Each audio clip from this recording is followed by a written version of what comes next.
हमारे channel Malwa point को subscribe कीजिए और नोटिफिकेशन बेल को दबाइए आने वाली वीडियोस की जानकारी के लिए।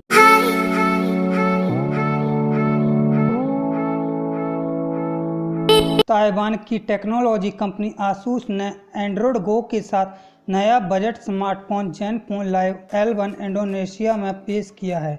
इस फोन में एंड्रॉयड ओरियो 8.0 के साथ face unlock, triple card slot और फुल व्यू डिस्प्ले है। इस फोन में गूगल मैप्स गो, गूगल गो, यूट्यूब गो जैसे कम साइज वाले ऐप प्री इंस्टॉल्ड मिलेंगे।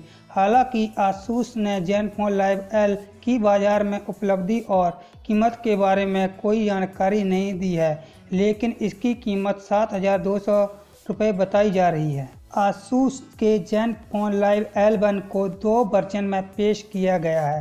पहले वाले में एंड्रॉयड ओरियो 8.0 मिलेगा, जिसमें 2 GB रैम और एंड्रॉयड गो वाले वर्जन में 1 GB रैम मिलेगा।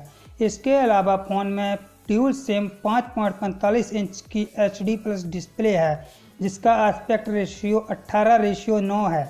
वहीं फ़ोन में क्वालकॉम का स्नैपड्रैगन 425 प्रोसेसर है और ग्राफिक्स के लिए एड्रेनो 308 GPU दिया गया है। फ़ोन में 16 GB की स्टोरेज मिलेगी, जिसे 2 TB तक बढ़ाया जा सकता है। कैमरे की बात करें तो कैमरे में 13 मेगापिक्सल का रियर और 5 मेगापिक्सल का फ्रंट कैमरा है। इसके अलावा 3000 mAh की बैटरी और कनेक्टिविटी के लिए 4G LTE, वाईफाई, ब्लूटूथ और माइक्रो USB दिया गया है।